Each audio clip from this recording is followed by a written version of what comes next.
Sleduj více než 170 epizod napříč tematickými, exkluzivními, podcastovými a audiosériemi pouze na mscrew.cz. Nyní v novém uživatelském rozhraní. Když si vlastně měl ten obchod, tak tam se začal psát pomalu příběh tady tohohle baráku a tady tohohle prostranství přes jednoho tvého zákazníka. Je to pravda? To je môj sused, ktorý bol veľmi dobrý môj zákazník. Troška je podľa mňa, alebo neexistuje nič. Takého myslenia.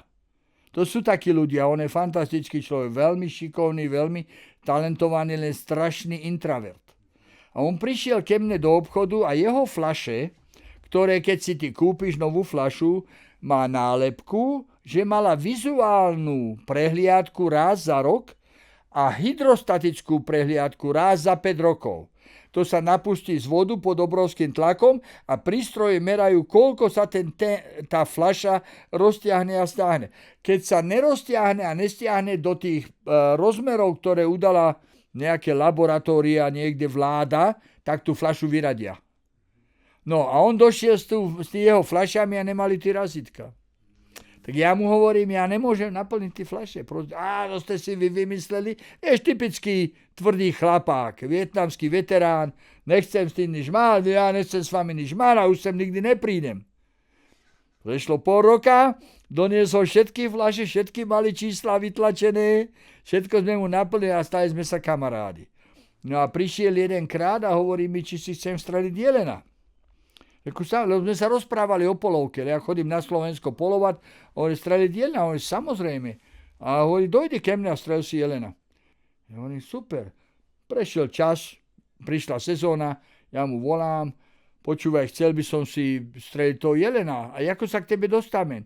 Došiel som sem, ja som zalúbený. Ja absolútne. A pani Češka vlastnila tento pozemek. Vlastnila všetky pozemky, asi 20 pozemkov tu mala, jestli mám to číslo správne, a bola narodená tu, ale tak hovorila pekne se mnou po česky, aké bola z Ústí nad Labem. Tak som to kúpil od nej a potom prišiel čas stavať kabínu. Bez jedného výkresu, bez jedného plánu sme toto všetko postavili za 2 roky. Svojpomocné. Chlapci chodili. Ja som vždy dával pivo a sendviče a strieľalo sa tu. Vieš, jak sa tu strieľa? Tu sa furt strieľa. Tak došli, doniesli si svoje zbrane, niekedy moje, a strieľalo sa tu. Chvíľu sme robili, chvíľu sme strieľali a tak to pomaly rástlo. V jakém stavu byl ten pozemek, když si ho dostal? Taká džungla, ako vidíš tam. Buldozer, obrovský buldozer, došol trakov, vyválali sme to všetko, ale musel som naviesť 25 cm štrku, aby som mohol postaviť, lebo toto je voda. Tu je voda. To bylo tak náklaďáku? To bolo, nepamätám si náklaďákov, ale cenu viem, bolo $250 za Tatru, teda povedzme Tatru 23 tonovú, a dneska je ten istý náklad je 550. Tu je možná, že v celej kabíne je 25, 30, 50 možná klincov. Tu sú všetko nerezové šroby. Nerezové šroby boli strašne lacné v Home Depot, to si za $7 kúpil celú krabičku. Dneska tá krabička je 30. Ja keď chcem vyťahnuť niečo, ja len zebenem vrtačku, vyťahnem šroby a mám čisté drevo, lebo klinec nevyťahneš. Potom prišli kamarádi z Marylandu a chceli mi pomôcť s týmato schodmi. Tak tí schody nakreslili a zrazu dojdem, oni sú pribité. S klincami. A potom, samozrejme, klince sa pohybujú, vychádzajú ven z tej dierky, tak som podával šroby. Mnohé som vymenil za šroby. Za jak dlho tady dokázal bydlet? Za 3 roky. A nemal som tedy, pokiaľ som nemal Ľubku, moju manželku teraz, tak som nemal záchod, ani kúpeľku.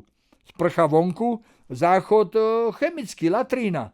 Lenže došla manželka, to už tak nejde, tak som musel postaviť sprchu, musel som kúpiť elektrický ohrievač vody, čo ja sa sprchujem už 7 rokov v studenej, tak aby Ľubka bola spokojnejšia, no ale tak to je ďalšia časť života. A jaké to pro tebe bylo, najednou seš tak na samotě mezi zvířatama, musel ses jako zažít do toho? Som na samote, ale nie som sám. My máme v priemere s Ľubkou okolo 300 ľudí na návšteve ročne. Chodí sem 19 hokejistov. Teraz, čo som mal telefonál, bol Aleš Volek. Aleš má 180 hokejistov a Pastrňák a Tomáško Nosek, to sú všetko jeho podpísanci. Tí podpísali jeho dôveru k nemu a on im našiel prácu. A chodí mi tu Jirka Lála, bol tu párkrát, on nám vyhral Čechoslovákom majstrovstva sveta v 85. alebo 6. roku. Jeho gól vyhral majstrovstva sveta Československo. Ten tu bol už 3-4 krát. Býva v Nemecku, ale veľmi príjemní ľudia. Ale takhle to přece na začátku nebylo, ne? Na začátku si tu bydlel sám. Ne? Áno, býval som sám, ale už boli ľudia. Ľudia sem strašne radi chodili strieľať, jak tvoj priateľ. A takých je desiatky. Vieš, majú zbrane, ale kam pôjde? Na normálnu strelnicu, kde mu furt niekto niečo rozkazuje, furt musí poslúchať. Tu si dojdu a na naše... Tak vždy, to si pamätáš, ja vždy poviem, prosím, v prvom rade je bezpečnosť. Každá zbraň je stále nabitá, aj keď 100% veríš, že není, je nabitá. A nikdy sme nemali jeden malinký problém, že by sa tu niekomu stalo. A vystrelila sa tu ročne 10-15 tisíc nábojov. No a když tady máš takovou divočinu kolem sebe, jaké zvířata se tady běžně pohybují? Pretože my nepolujeme tu vôbec, to všetko skončilo dávno, roky späť, pretože teraz tu máme asi 17-20 jelenov nám chodí každý deň a všetci majú meno.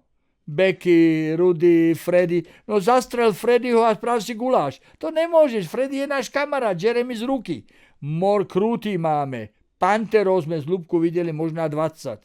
Ja keby som mohol, a neviem to samozrejme, napísal by som na Canon, čo mám za tebou je môj Canon, napísal by som ich dopis, že môžu si ten kameru strčiť do nosa. Je to hnusná kamera. Ja vyberem čip, stahujem si fotky a zrazu Ľubka príde a hovorí, pozri, pri našej mohni sú dvaja pantery.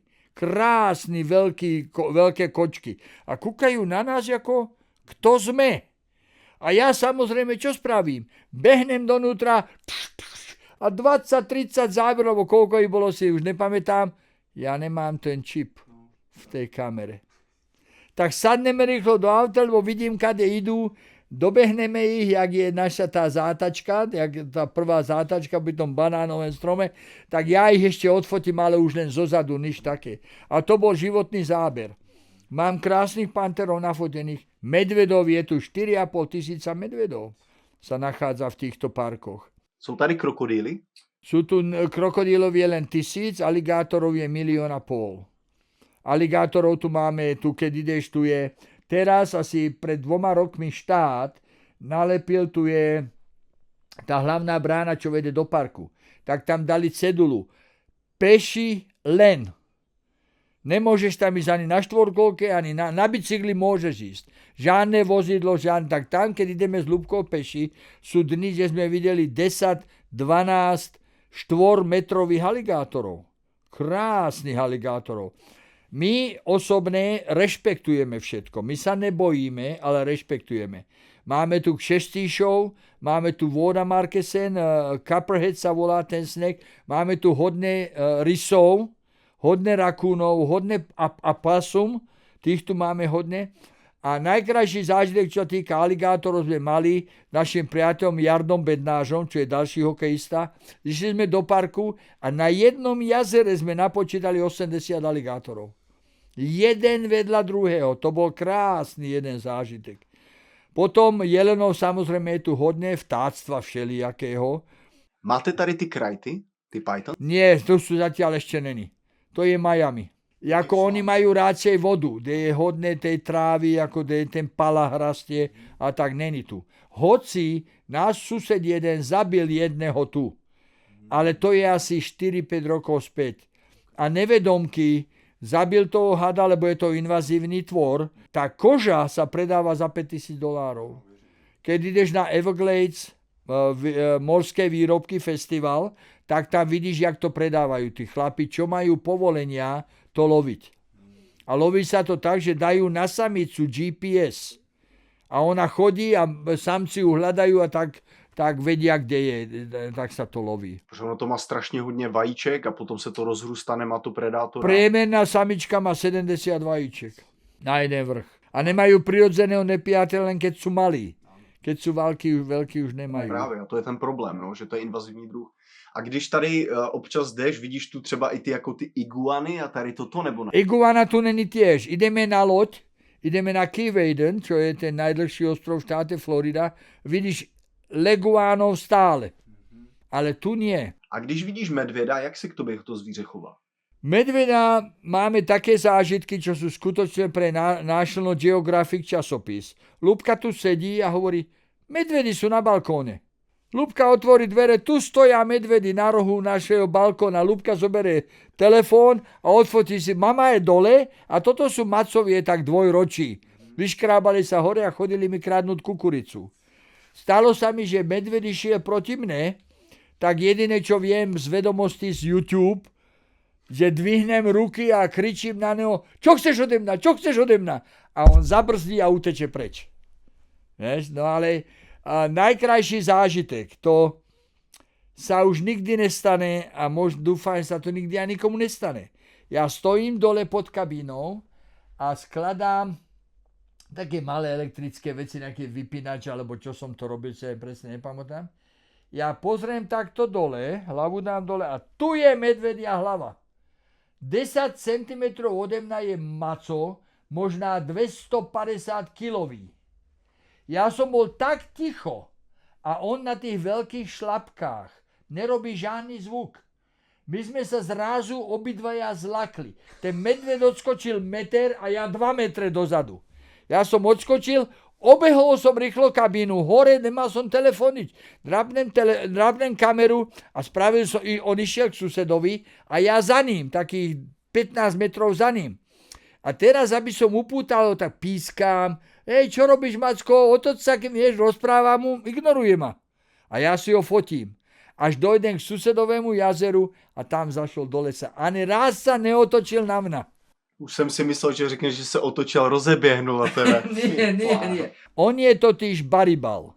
On je 96% človek, každý si to môžete nájsť na internete, 96% vegetarián. Keď nájde tu a tam zdochlinu, pozostatky ľudského jedla, samozrejme neodmietne, ale neje, on sa krmí na tráve. Keď jeho výkaly sú tu, to je samé semeno. To za chvíľu začne rosť, je to zelený krásny krík, lebo čo on, ja neviem, aké to guličky žerie. Sleduj více než 170 epizod napříč tematickými, exkluzivními, podcastovými a audiosériemi pouze na mscrew.cz. A o tobě tady všichni ví, že ty tady máš jezero, a které obvykle je okupované minimálně jedním aligátorem, někdy i malýma. Jak to tady funguje s tím aligátorem? Dlhé roky sme mali, volala sa Valinka. Volala sa to Wally, ako dolina, nemôžem dobre vysloviť duplované V. Valinka tu naložila asi 4-krát vajíčka, mala okolo 50 malých. Ale keď aligátor je malý, je potreba všetkému. Je potreba panterom, medvedovi, všetkému. Aj vlastnému aligátorovi, lebo aligátor je kanibal. Valinka pred 3 rokmi, tu bol veľký samec, čo sa párili, ona už mala 3,5 metra. Je na českej televízii, môžete si všetci pozrieť v tom Rozpálte to šéf Zdeněk Porrajch, 8. kapitola. Odtiaľ to som vychádzal a kričal som, Valinka, mám tu ďalších Čechov, Slovákov na návšteve Valinka. Valinke, ten aligátor pri párení je kruté párenie, nie je to také ako milovanie, by sa dalo povedať v slovenčine. A prekusol jej rebra a vtiekla do nej voda. Tak nás dochla po 17 rokoch. 17 rokov bola s nami. Nehala po sebe 4 malé, asi tak 3/4 metra aligátorov, tí sú u suseda v jazere. A tuto, čo máme aligátora, je cudzí aligátor, ktorý prišiel sám, odkiaľ dovie, tu je voľná príroda, to je rezervácia. Tady už sa ako nikto nemôže pristěhovať a tak. Už nie. Jednak my vlastníme cestu, my sa aj o cestu staráme, tá cesta, čo ideš ty po nej, keď ideš ke mne, na stojí $1000 ročne. Aj suseda 1000, ale nie, vosekať hlavne upravovať. Pretože keď sú búrky, to je piesok, to sa, vieš, nemáš veľké kaluže a tak. Ale ináč je to tu fantastické v tom smere, že si sa ma aj pýtal, či samotá, alebo tak, my sme nikdy sami. Ani teraz, Miško Šopor je u nás. Ja si to pamatuju, že tady kdykoliv přijdeš, tak tady niekto je, no. Je. A pamätáš si minulý 28. február? 90 ľudí tu bolo. To letí, co? Už to rok to bude za chvíľu. To je neuvěřitelné. No a když vlastně si tady začal bydlet a měl tady ten pozemek, řekl jsi, že už tohle je ono, už tady budu, už neměl už takovou tu, že ešte možná niekde bych vypadnul? Áno, keby som nemusel mať loď. Keby som nebol lodiar, bol som Coast Guard kapitán tiež, keby som nebol, tak by som sa presťahoval, kde moje dievčence bývajú, Miška a Monika, do Caroliny. Mám strašne rád Carolinu. Tie stromy, tie domy, je tam plná, ale ja musím mať more. Dokiaľ som zdravý, vymienam súčiastky ako na lodi, teraz už mám 2 nové kolená, za zuby mám implantáty, neviem čo ešte vymením, rozum sa mi nedá moc, to nikto nemá náhradný, taký ako som mám ja, ale ináč by som býval v horách. Mám rád hory. Carolina je nádherná. Ale my milujeme Fort Lauderdale, Keys, Mexický záliv. Hoci som strašne slabý rybár. Mám nastrieľaných možná, poviem, 1500 kg, 1000 pandov rybí, ale len nastrieľaných pod vodou, nie nachytaných. Ja som mal kamarádov, keď sme boli na Grand Cayman, ja som v 60 feetoch, to je 30 metrov, nie, 20 metrov, ja to prekladám do toho metrického systému niekedy špatne, tak tam svedľa mňa je kamarát na jeden nádych. Ja som tam s fľašou, ja pozerám nejakého lábstra, lebo čo vedľa mňa je on. Jo, no, tak to se dá taky vybudovat ten dech, že? Na hodně. To je všetko v tréninku, všetko. Pipin, ten dokázal ísť do 300 feetovej hĺbky a plus, to je vyše 100 metrov na jeden nádych. Ale 5 minút vydržal. Ja vydržím pri dobrém nádychu možná 40 sekúnd. Možná minútu, keby ich trénoval. Ja som pod vodou vybral, keď som spomenal tá loď potopená Fantastico, tak tam bolo hodne bronzu. Aj mám dole bronzové kusy. Aj vrtule tam ešte boli, tí portholes, tie okná tam boli, všetko bronzové. Lenže na mnohé veci nemáš technológiu, ako to dostať. Ja som našiel loď, šrimpársku loď, čo mala za $15,000 vrtulu. A ja som mal všetko pripravené, aj mám s nej matku, ti ukážem, keď zejdeme dole, ale nedostal som tu, lebo tie vrtule sa nasádzajú na hriadiel za tepla. Oni ich zohrejú, oni sa rozťahnú a nasunú na tú hriadiel a ona sa samostáhne, tak to je tak spravené, ako keby to človek zavaril. Nemohol som to dostať. Ale ináč, čo sa snorklovania týka, našli sme s mojimi dievčencami 4 zlaté prstene, sme našli pekné. Jeden bol high school, tak sme zistili Baron Callier high school, zavolali sme tam na riaditeľstvo, našli chlapca, dal mojej Monike $25, bol najšťastnejší na svete. Lebo ten prsten stál možná 200, 300, neviem presne koľko. No a když se bavíme o prstenu, tak potom je tady určitý prsten pro výherce Stanley Cupu. Tak kolik takových prstenů jsi tady měl a kdy ti kluci... Stanley Cupu som tu mal jediného, čo vyhral Stanley Cup. Tomáš Konosek, predminulý rok. A potom ma pozvali do Pardubíc. A v Pardubicách bola obrovská oslava, tam bolo možno 5-10 tisíc ľudí. Nám dali náramky, lebo sme mali privilégium, tak sme išli do zákulisia, kde vínečko, pivečko, koláčky, papadička, všetko bolo. A Tomáš je veľmi príjemný jeden chlapec. Na Miami Panther je zranený túto celú sezónu skoro. Má kolenami problém. Sledovať do haly, keď idem si skutočne užijem, lebo tá hala v Miami Pantherov to vre. A keď si tam tých posledných 10 finálnych zápasov pred Stanley pohár a mám tu to také privilégium, ja zavolám napríklad Radkovi Gudasovi alebo Tomášovi. Tomáško, potrebujem 4 lístky, mám 2 kamarátov. Dobre, máš. Takže je to také, a dostaneme náramky a chodíme tam, kde všetci tí hokejisti sú. Tak som stretol Merčan a všetkých tých chlapcov, porobili si fotky. No ale z týchto, by som povedal, slávnych ľudí je veľmi pekný náš zážitek, mne aj Ľubke, Vácej mne ako Ľubke, že sme boli na večeru s prezidentom Bushom, s prezidentom Clintonom, s prezidentom Kiskom, slovenským prezidentom. Bolo to veľmi, veľmi zaujímavé pre nás niečo, ako žiadne chválenie, len proste fakt, čo sa nám v živote stalo. Že sedíme za stolom a vedľa nás sedí prezident Bush. Jožko, já si myslím, že lidi budou mít spoustu otázek a já si myslím, že po nějaké době bychom mohli natočit nějaké pokračování, že bys jim odpověděl přímo Ja na budem konkrétní velice věci, rád, ja sa delím rád. protože ty toho máš fakt hodně Jo. a už nám tady sluníčko klesá dolů, já bych jim ještě chtěl ukázat tady to okolí, natočit si, abych to do toho prostříhal. Jasne. A keď môžem, znova chcem zopakovať, je to len Jozef z Urbového, ktorý má hodne dobrých priateľov a váži si každého. A keď sa nás ľúbky aj mňa opýtajú ľudia, či sa nebojíme, naša primitívna odpoveď možná pre niektorých je, my sa bojíme len z prostých ľudí a žiadneho nepoznáme. Všetko sú len dobrí, kamarátsky, priateľskí ľudia. A na zloděje si tady vybavený, máš tady zbraní. Nezamkni nám kabínu, keby ste ma niekto chcel vykradnúť, je tu kľúče ve dverách, neznič nič, zeber si čo chceš a chod preč, lebo nič tu není hodnotné. Nie, všetko je jednoduché veci a televízor sa ukradnutý predať nedá a moju fotelu mi neukradnite, to je všetko. Jožko, moc děkuju, tohle bylo super. Kedykoľvek, Miško, tebe vždy. Už si tu asi 10. krát a tebe vždy.